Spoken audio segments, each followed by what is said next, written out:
While many traditional organizations are still finding their way when it comes to workplace mental health and worker satisfaction, there are many new organizations who've been able to build this way of thinking and behaving into the way they do business. We'll talk with a safety professional who is experiencing this employee centric culture on this episode of the Psych Health and Safety USA podcast. From Flourish DX, this is the Psych Health and Safety USA podcast. Safety at work is more than freedom from physical injury. To be safe, you have to feel safe.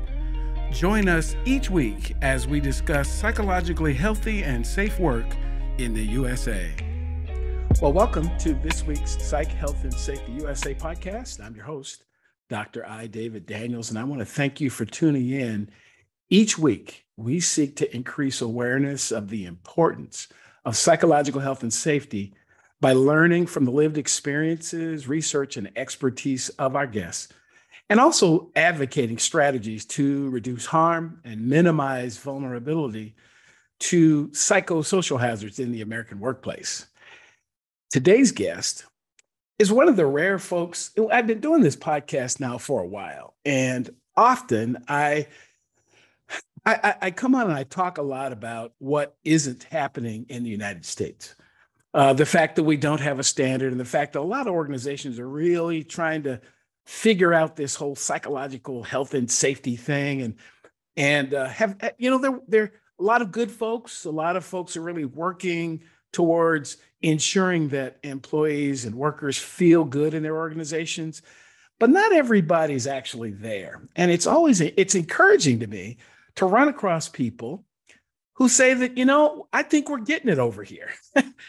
So my guest today, Jaimie Feinberg, we met through our interactions with another organization.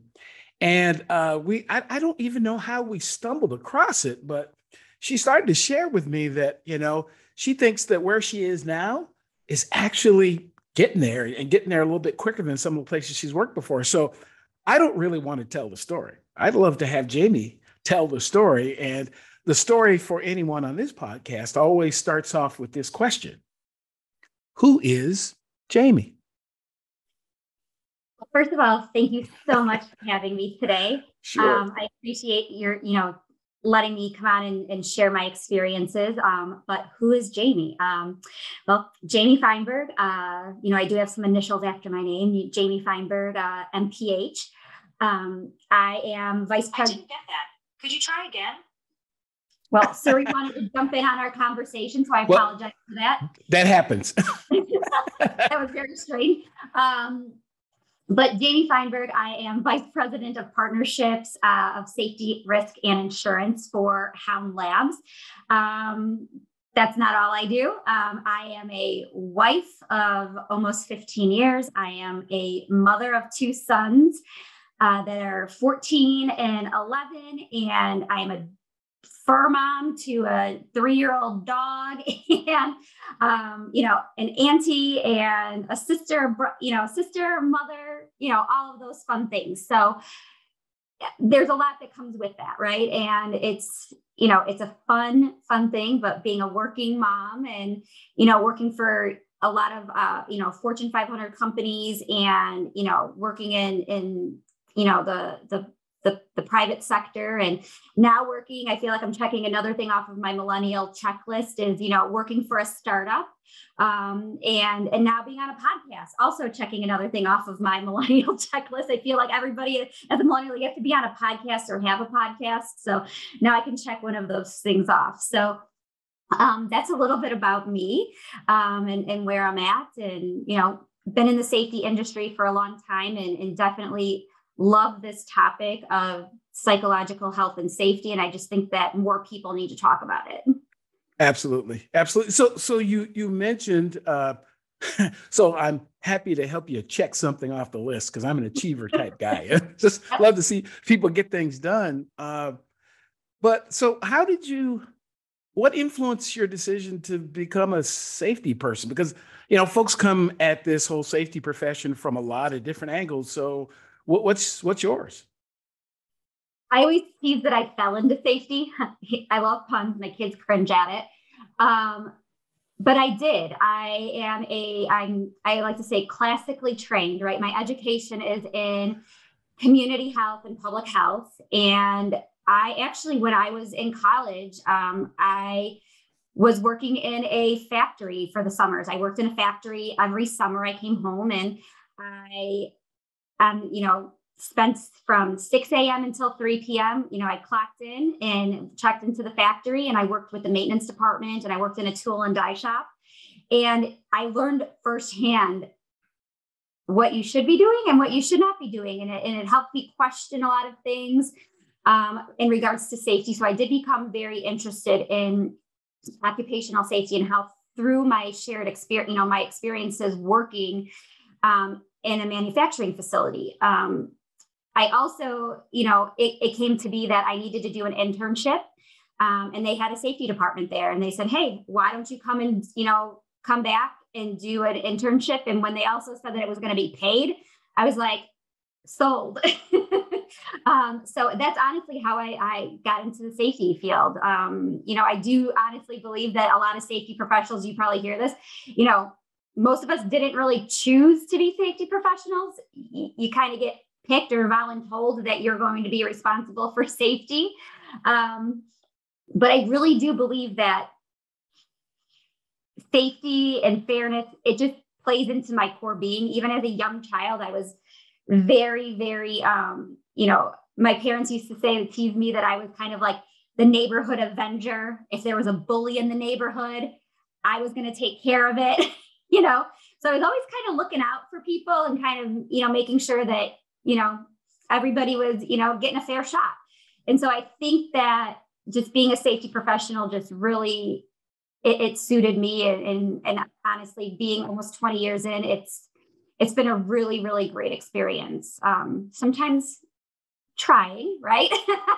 And frustrating, but it's always very, very rewarding to be a safety professional. Well, I guess some might say some find safety and some of us, safety finds us.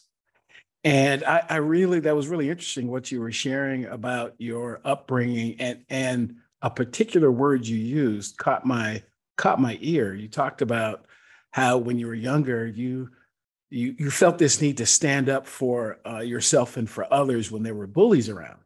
And as you probably know, that bullying is a psychosocial hazard in and of itself. So, but share with me a little bit when you hear the term psychological health and safety, what does that conjure up for you? Oh, that conjures up a lot of things for me, and it does mean a lot of different things. But I really think at its root, it comes down to perception, right? So if somebody has that feeling of being safe, being healthy, they're going to thrive in that workplace. Conversely, if they don't feel that way, if they don't feel that their needs are being met, whether it is from a physical safety standpoint or a psychological, a mental health standpoint, then that's going to impact not only their own performance and but it's going to impact the entire workplace. And so there's a lot of things that trickle down from those feelings. And it might not even be that the employer is making that person feel that way. It could be past experiences that they bring with them, right? If they had a parent that was maybe very authoritarian, and maybe they have a boss now that is similar, that might trigger something for them, right? And they might say, I'm not going to go to that person, or I don't feel like I could be open with that person because of the way that they present themselves. It might not have anything to do with that manager or that boss in particular. It's just that perception there. And so, but that really does impact the entire workflow and the whole workplace and how things happen. And I really do think that being able to talk about things and to be open and to be able to share those experiences in the workplace needs to happen more often than it does. And I think people need to be able to be a little bit vulnerable and to express to their managers or to even other people in their organization that this is the way I feel, or this is the way this policy makes me feel, or the way that this is being done is making me feel, and have those discussions. And so that we can break down some of those barriers to getting things done and to making people feel safe and included. And I know this probably sounds, for some people who may be listening, right, a little too touchy-feely for them, right? But it has to be, because we are talking about people's lives and people's emotions, and it does spill into the workplace, unfortunately. But honestly, that's what makes us human, right? That's right. That's right. Yeah, that's exactly right. And I share anytime I get the opportunity, my research, my qualitative research on this topic suggests that a psychosocial hazard is a psychosocial factor, the way we think, the way we interact with other people, that is perceived or experienced by the individual exposed as a threat to them. And that perception or experience on their part, in turn, affects how they behave. And it's exactly what you just said. It's a unique experience for everybody. And people bring, there is more conversation now about psychological safety, the concept of being able to bring your whole self. The challenge is when people bring their whole self, sometimes the organization doesn't really want that. That's not what they want, because, oh, no, hold it. We don't want that trauma that you brought from childhood, or the experience that you had at your last employer, that you've had in the industry. We don't want that. We only want the high skill, and we want you to smile all the time. And as you said, bringing your whole self is bringing all of a human. And all of us humans have different kind of things going on. And I want to get to this because virtually everyone that I bring on this podcast, I share with them a link to a survey that I developed during my research. And to be quite honest, not everyone feels comfortable doing it. And it's not a pressure type of thing. And because I don't, once people submit, their answers to the survey, I don't even know who did it. I mean, because it kind of gets mixed up into a big batch. But and the question that I ask after, seeing the survey is, can you think of some circumstances where you've been exposed to a psychosocial hazard, or you've seen someone else exposed, it doesn't matter which, and you think that could have been handled a little bit differently? Now, and you may have known this then, that you saw that you go, something really, that should be handled a little bit differently. So can you share either your experience or one that you've seen that you think could actually be done a little bit different? Because, and the reason why I asked this question is, there's somebody listening right now who's probably going through that very same thing. Got it. Okay. So I definitely have seen this happen to other people, but I've also had it happen to myself, right? Where you just have different experiences where you walk in. When I first started out as a safety professional, I was young, 23 years old, hitting that, manufacturing floor with my entire, the workforce out there were all male. The things that they would say to me were just astounding, but I was used to it for a little bit because I did come from a manufacturing setting. But they would say, little girl, go back to your office. We've been doing this longer than you've been alive. They didn't want to hear it, right? So I had to combat that. I came about that, came around to that pretty easily. I struggled with it for a little bit, but then I began to understand who they were and how I needed to change my way of doing things to be able to impact them and kind of get their buy-in on what I was doing. When I moved into more of a corporate environment, that's when I was taken off guard by the way that some people acted, whether it was towards myself or towards other people. And in one experience for me personally was working on a team where I was a subject matter expert on the team in the health and wellness field. And I could not, the team lead, the executive on this team, he and I could not have been more opposite. And I like to tell people, I know I'm an acquired taste. I'm not for everybody. I'm very self-aware. And I'm fine with that. it became to the point where I could not, anything I said or did, it was wrong. Didn't matter. He would say that my work was junk in front of the entire team. He would make me do presentations. Like if we were going to go to a meeting, I had to present all of my presentations, everything word for word in front of the entire team while they sat there and critiqued me. And it became to the point where when I had meetings with him, I was so nervous, I would be physically sick. And it became so bad. And there was other people in the room. Nobody said anything.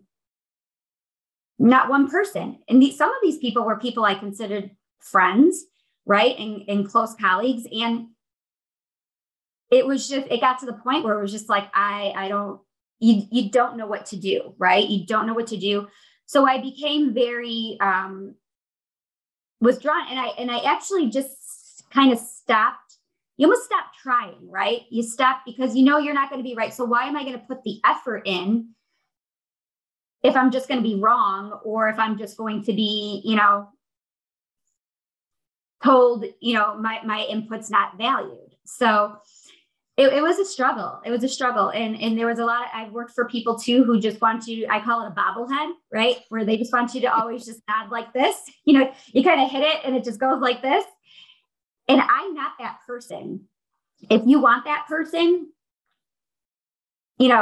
that's fine, but I can't do it. And again, I'm not for everybody. I'm going to say my piece. I'm going to be, and I think because of the fact that maybe, growing up, I was pretty quiet, not quiet, but I didn't speak up as much as I should. I spoke up for other people, but I probably didn't speak up enough for myself. And so I'm learning now, even at 40 years old, to speak up for myself and to kind of stand up for myself. And I think more people need that. But I think if you've come from a position, whether it's from childhood experiences or just, your generation, where you don't speak up or you don't say anything or you have anxiety again, towards that in a workplace, I mean, that could be fatal. It can. Yes. And this is where people really need to think about the way that they're perceived, right? The way their organization, their culture is perceived. If you have a culture where people just feel like they have to say yes all the time and they can't bring things up, that can really lead to fatal, critical, catastrophic accidents within your organization. Oh my goodness. Oh my goodness. This is, I'm sorry. Honestly, this is what this podcast is intended to be about. When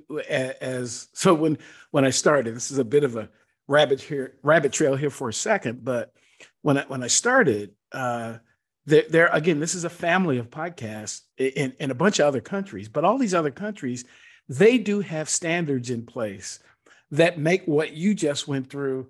There are ways to file actions to get that addressed. I'll just put it that way. I'm not saying it's perfect at all. And I don't think any of my fellow podcast hosts would say that their countries are perfect.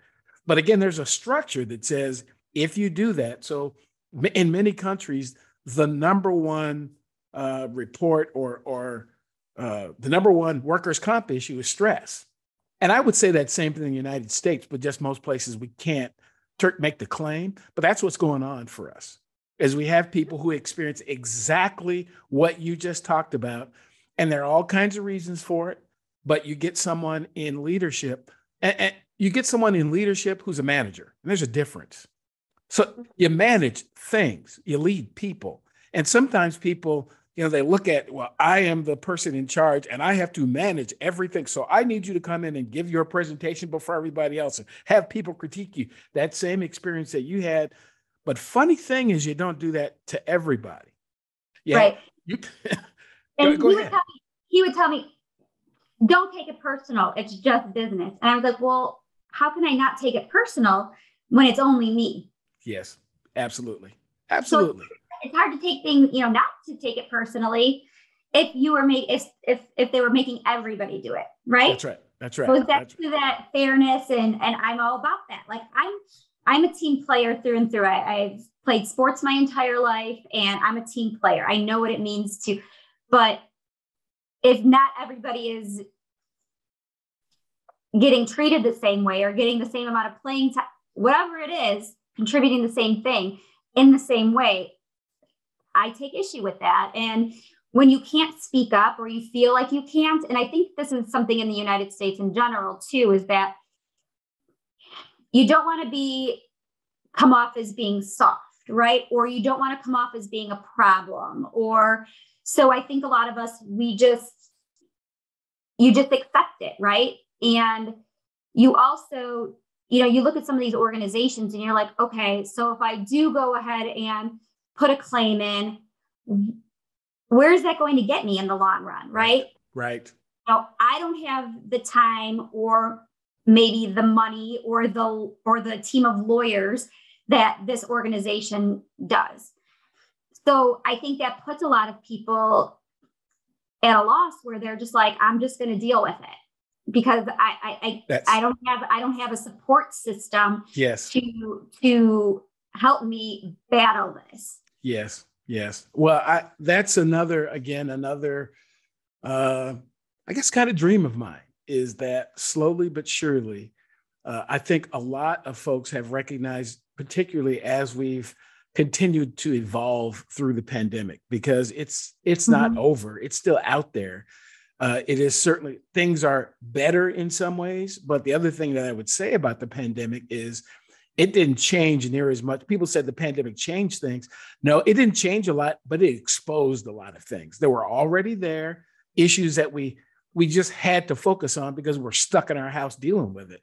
And as you shared, there is this culture that suggests that, particularly if I don't have power in the organization, if I'm lower on the food chain, so to speak, or if I'm not, in a position that, and in some cases, even if you have the title, if you don't have the power in the organization, you're placed in this position. And the other thing too, a lot of it, just our version of capitalism puts a lot of people in a position, well, I've got the car note in the house and I got to take care of the kids. I got all the stuff I have to do. So I in turn have to put up with that. And I think a lot of folks are starting to go, maybe not. Maybe it's not worth my health. So maybe I'll get a smaller house and get a smaller car, do something different. And, people are starting to, as you said, to find their voice. They really are. And I think a lot of it there was a lot of reflection, I think, over the past few years for a lot of people of what really matters to them. So I think that made a lot of people change their minds on what they wanted to do, who they wanted to work for, and where they want to be, what they want to contribute to this world. And I think being a contributor, I think, plays into a lot of it. A lot of companies will say that they want people, they bring them in for a certain reason. But it ends up being sometimes smoke and mirrors, right? They're going to bring you in and you're going to be this subject matter expert, or you're going to bring this and you're going to do all these great things. Okay, cool, great. And then when you actually try to do it, well, that's not really what we do here. Or, that doesn't help us with our sales strategy, or that doesn't help us with that. Okay, well, now you start to see clearly on really what's going on and what the value is of that organization. And most of the time, unfortunately, it does become that bottom line and what's coming in, as opposed to, having more employee-centric programs and policies in place that I really think would, in the long run, help their bottom line anyways. I agree. 100%. 100%. So it's all about how you treat people. And that's, you learn that in kindergarten, right? Like, be kind, treat people the way you want to be treated. And I just think at some point that gets lost on some people, or has gotten lost on some people. And, when you can't talk about things, and I think you said this before, I was listening on one of your other podcasts and somebody had said, oh no, don't tell me that. Like, when you start to talk about like, oh, well, I have depression, or I have ADHD, or I have this, people are like, I don't want to hear that. I don't want to know. And it's like, no, but this could be a way for you to understand me better, right, as an employee, to help manage me better. Not to mention for me to also work with my colleagues. We do so many, Myers-Briggs tests and this and that, and all these different, whatever the flavor of the month is for these, personality tests. So we learn all about that stuff, but does that really matter? Right? It does. I think they're good, but if you're not going to do anything with them, but why don't we talk about some of these other things that might play into how you work with other individuals in your organization? Because again, there's a lot of things that are going on with people individually under the surface. We put on our smile every single day. You always say, you put on your big girl pants, I put my smile on, grab my cup of coffee and we hit, you hit the meetings and you do what you got to do. And nobody really knows what's really going on. right. And I think the more that you become aware of those things and start talking about them, I just think that it really, truly makes you understand people at a different level. And I really do think that that makes people feel valued. It makes them feel safe, that they're in a safe place, that they can be themselves. I know we use that word, be authentic, right? Be your authentic self. But there was a lot of times that in previous jobs where even just the clothes I was putting on,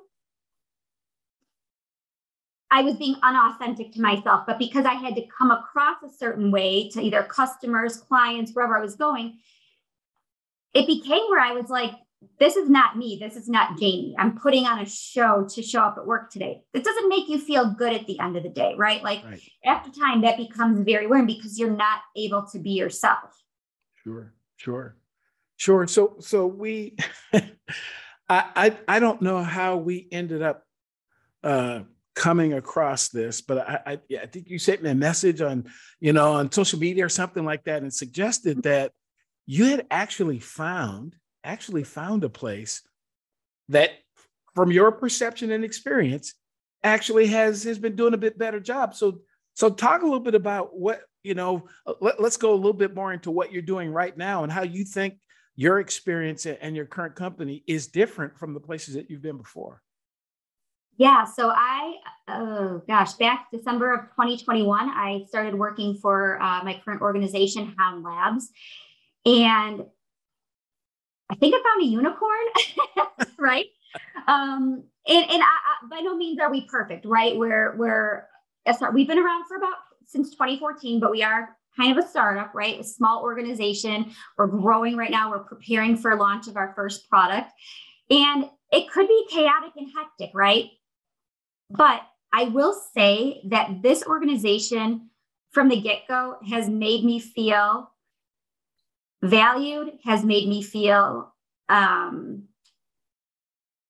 they care about me, not just me individually as a person, or as an employee, but as a person, right? They care about what you're doing, what your family life is like, how things are going, your health. Like, we talk about all of that stuff. And it's great. For the most part, we're all remote too. So which can be even tougher to come into an organization not knowing anybody. But at the same time, this company has made it so that we really, truly, I already feel like I'm very close to people that I've only maybe met once in person, or we've only had Zoom conversations.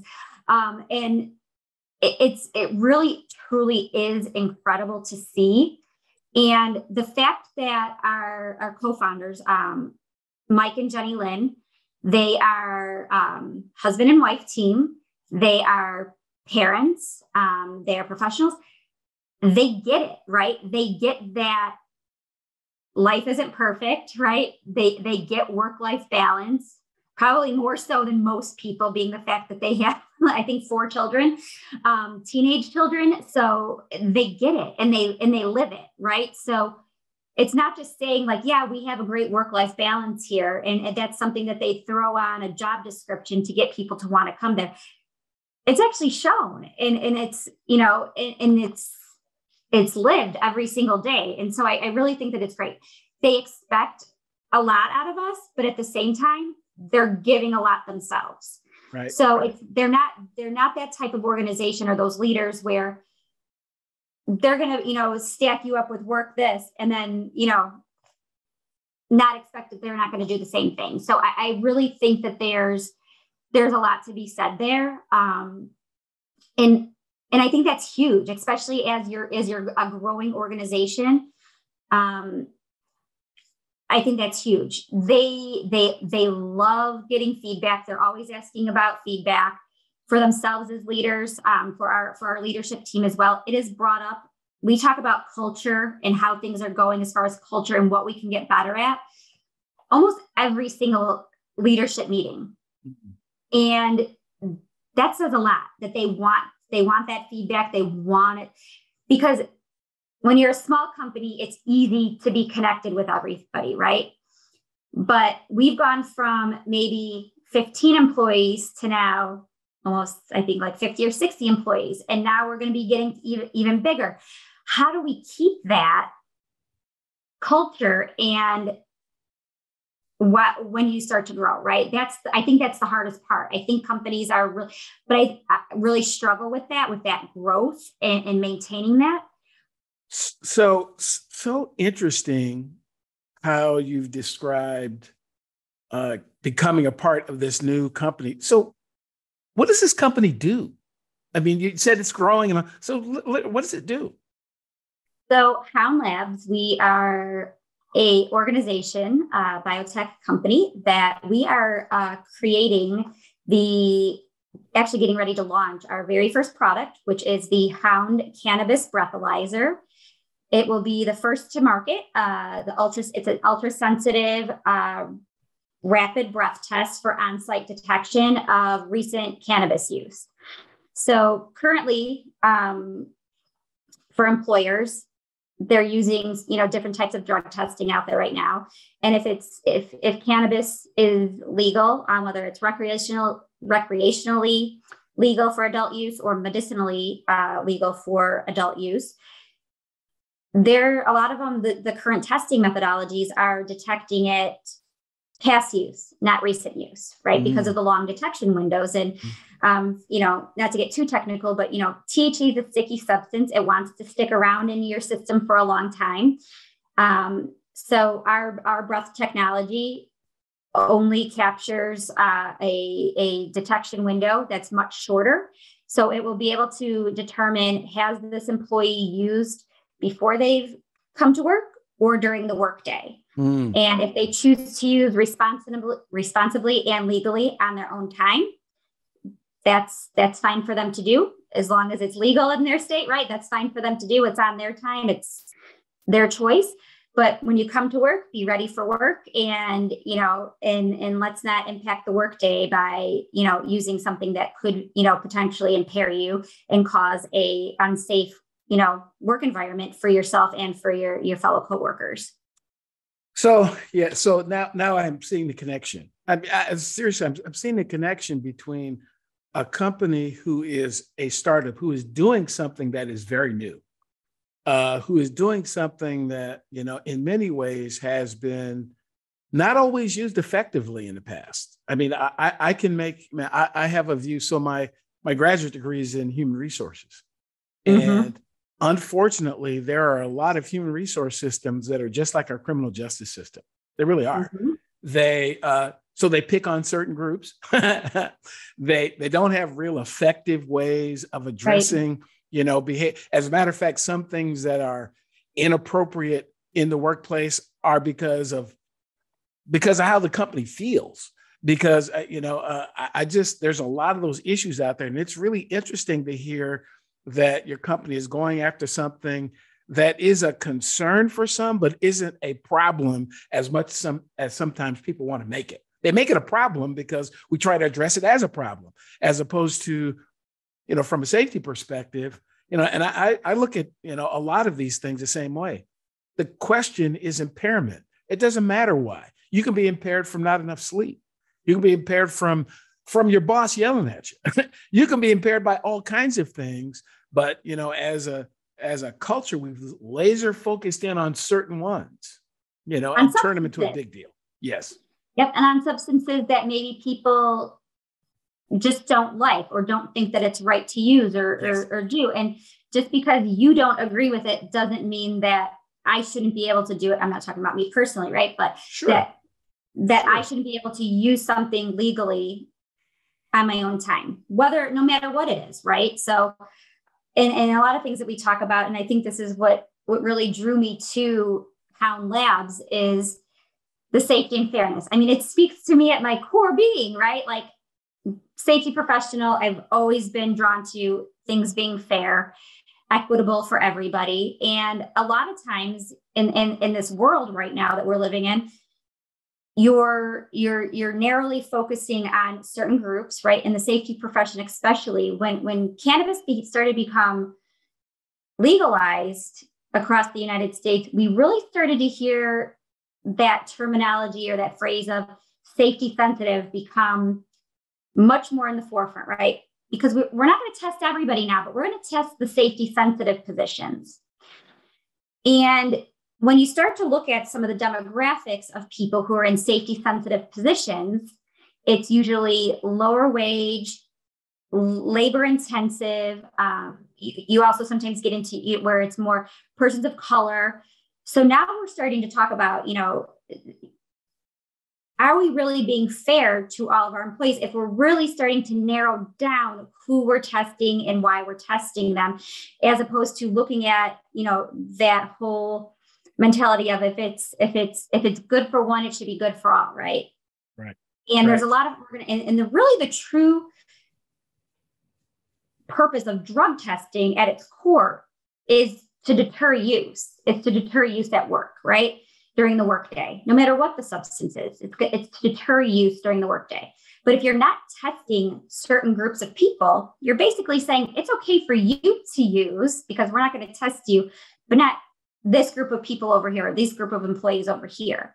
And so now there's this dynamic in the organization of, well, why us and not them? That's right.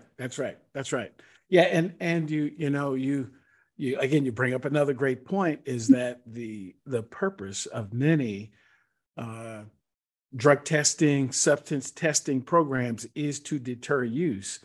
When if it's really a safety thing, it ought to be about minimizing impairment, because ultimately that's what matters. That's what's matter. There are all kinds of reasons why people put things into their bodies. There's all kinds of reasons why.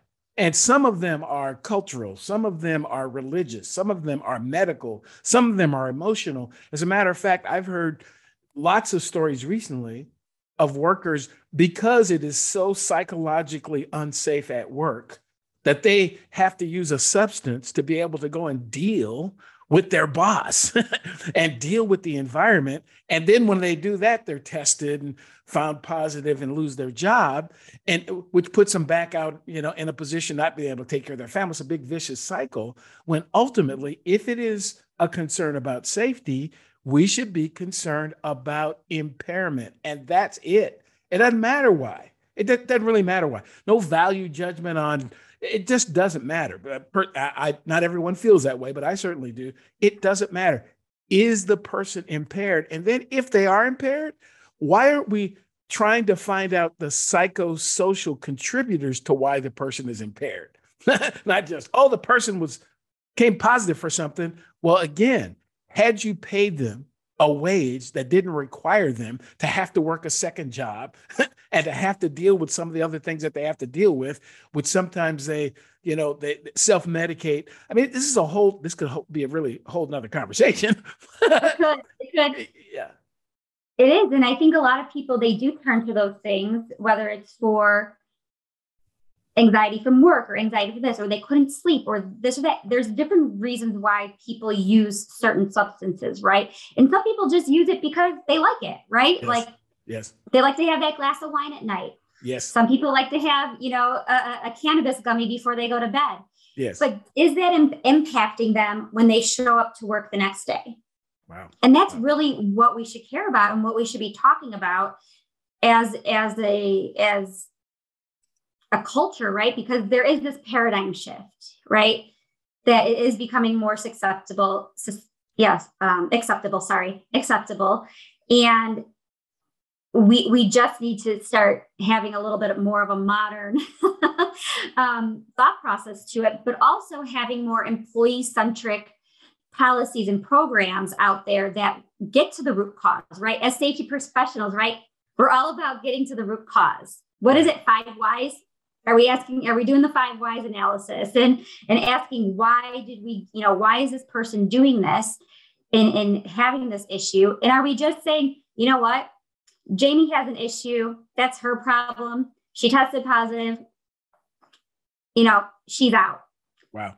On to the next employee. And a lot of companies are doing that, but there's a lot of cost that comes along with that too, right? That's right. We took time to develop, to train, to onboard, to get people in your organization to where they are.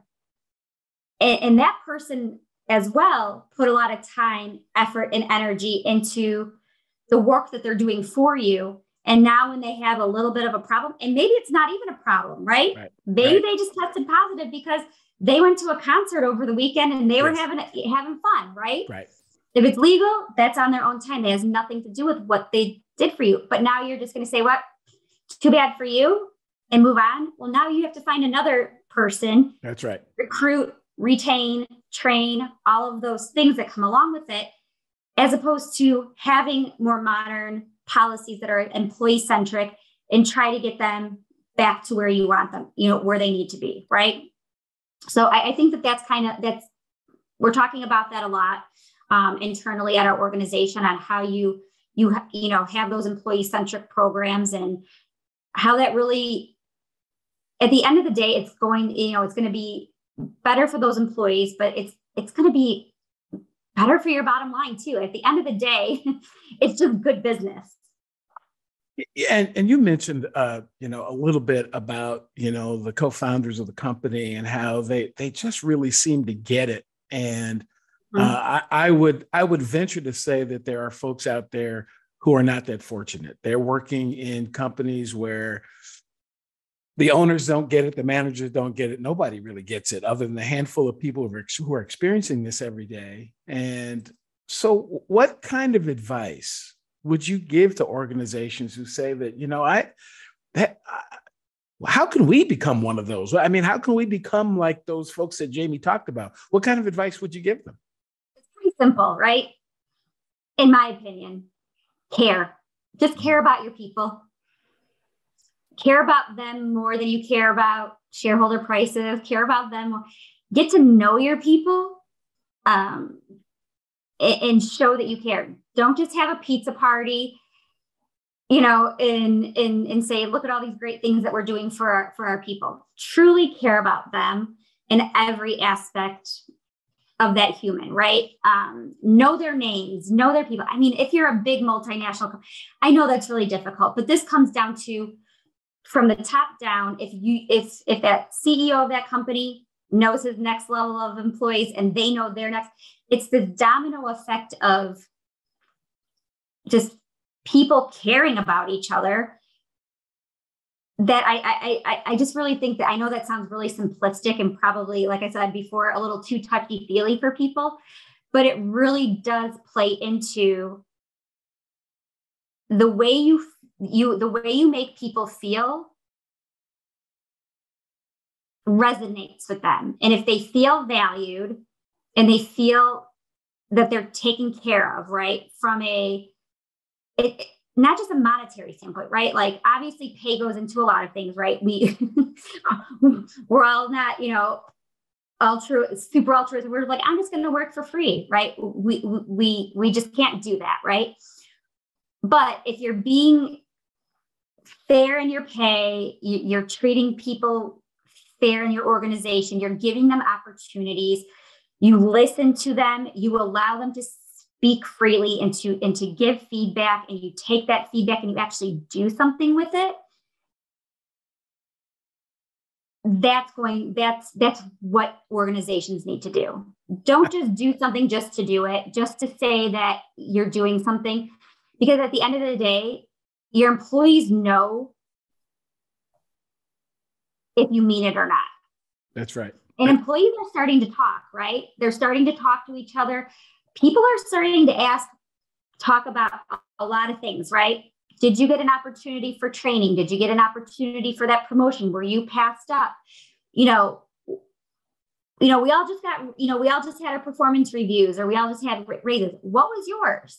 People are starting to talk about these things where it wasn't maybe talked about in the past. And guess what? When people start to find out that there's, disparities, right, in certain things. So you really do need to, if you're going to talk the talk and you're going to be out there, don't just do it just for show, because people your employees are pretty smart, right? They are. They are. They're not as dumb as I think some, leaders think they are. And the faster they realize that you're not going to pull one over on them, the faster, the more successful that organization will be. So I heard someone, and I'll give credit where credit is due. Dr. Myron Golden says that people do things for one reason and one reason only, because they feel like it. And it is all about how people feel about what it is that you're doing. Your intent could be all kinds of things. And ultimately, for some people, it doesn't matter what you intended. It matters how it made me feel. And if you really care about the people in your organization, you will do this ongoing assessment of, here's what we intended, but how did that feel for you? Because there are a lot of companies out there, and it's just so interesting to hear about the culture you all have created at Hunt Labs, and how you're having discussions right now about what happens as we get bigger, what happens as we bring in more people, how this constant assessment of how is this working for you? Because if organizations really are more about people and less about profit, you'll actually make more profit when it's all over. Actually will. I'm convinced of that. I'm convinced of it too. I really am. And, there's a quote that I look up quotes every once in a while. Sometimes you're just looking for that piece of insight, that piece of inspiration. And, I found this one, and I don't know, this guy was pretty smart. I mean, he was Albert Einstein, right? Like, right. But he has a quote that says, try not to become a person of success, rather try to become a person of value. Yes. Because absolutely. At the end of the day, if you're a person of value and you have good values and you value others, right, and that you're bringing value to an organization as well, guess what? You're going to be successful. And so it's, again, that domino effect of, how you do things and what you bring to the table, but also then how that's treated by that organization. And everybody wants to be valued. Sure. Everybody does. It's just one of those basic needs as a human being is to add value to whatever you're doing. And I often ask that, and I've challenged that back to organizations. Whatever we're doing, does it add value, right? Does it add value to our organization? Does it add value to our people, to our teams, right? Does it add value to our customers? How does everything that we do add value? And if you can't say yes, then why are we doing it? Or maybe how we're doing it needs to change if it's not adding value or, to that, to the organization and to all of those key players. Absolutely. But I really think that you have to have it in it. Does it add value to the company? Does it add value to our team, to our employees? And does it add value to our customers? If you're answering yes to all of those things, you're going to be good to go, right? You're going to be pretty successful. But I really think that including everybody, you have to look at each aspect. I think a lot of times we look at, this is good for the company, or it's good for our customers, or maybe the shareholders, right? But it's not good for our employees, right? And how do we go back to making sure that everybody's winning when we're making a decision, and that it makes sense for everybody involved? Absolutely. Wow. So we shared a little bit of this off air, but this is a conversation that could go on and on. But so I can get folks to tune in later, Thanks so much for what you shared and sharing your experience. I think it's really important for folks to hear that this is not just pie in the sky. And I, I appreciate what you said earlier that, your company's not perfect, but it's certainly pursuing what you, putting these words into action so people really feel it. And it's really wonderful to hear a safety professional talk about how even in your role as a safety professional, you feel valued and you feel as if you're making a contribution. And that's what got this conversation going. And I'm just really thankful that you've shared that. So for those out there who may not believe it, they may want to follow up on their own.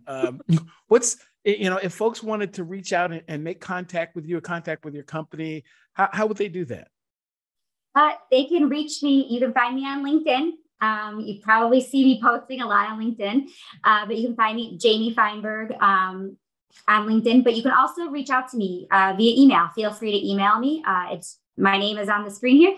So it's jaimie.feinberg@houndlabs.com. So hound like the dog and labs.com. And I look forward to hearing from everybody. I mean, we're on the brink of something great. We're looking to bring safety and fairness to employees. And it's been a really fun ride. And like I said, no organization is perfect, but as long as you're striving to be better every single day, you're headed in the right direction. Absolutely. As Arthur Ashe once said, success is not a destination, it's a journey.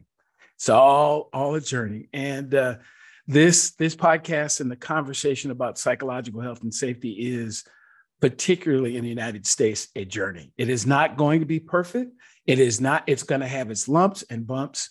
We're going to have folks who are even going to see even the solution slightly different, but it's just great to be able to have the conversation. And as I said, I'm just so excited to hear that, wow, there's somebody out there who's working on it. And hopefully folks will reach out to you and want to learn more, because there are a lot of organizations that are struggling right now, and many that actually want to get better and see that this is important and haven't quite figured it out. So hopefully some of those folks will reach out to you. You can also reach out to me. You can go to our website, psychhealthandsafetyusa.com. You can get all of the previous episodes of the podcast in case you missed somebody. There's lots of information. We're now starting to get a larger library, and people are starting to ask about, hey, I heard that person was on. Just go there and you can find out. You can follow me on LinkedIn. I'm not sure if I'm as prolific as Jaimie is, but I try to stay out there as best I can. And you can also follow my company, ID2 Solutions. We're attempting to help people take this journey, helping people take the journey. And every journey is a little bit different. And we're hoping that people who are taking that journey to more psychologically healthy and safe workplaces will continue to join us here at the Psych, Health, and Safety USA podcast. We're here each week with great guests like Jaimie, and that brings this episode to a close. And we'll look forward to seeing and hearing many of you in a future episode. So thanks very much for joining us. Thanks, Jaimie, and we'll chat again soon. Thank you so much. We'll talk soon. You've been listening to the Psych, Health, and Safety USA podcast. To stay up to date with the best content on workplace mental health in America, subscribe wherever you listen to podcasts, and join the Flourish DX community at www.flourishdx.com.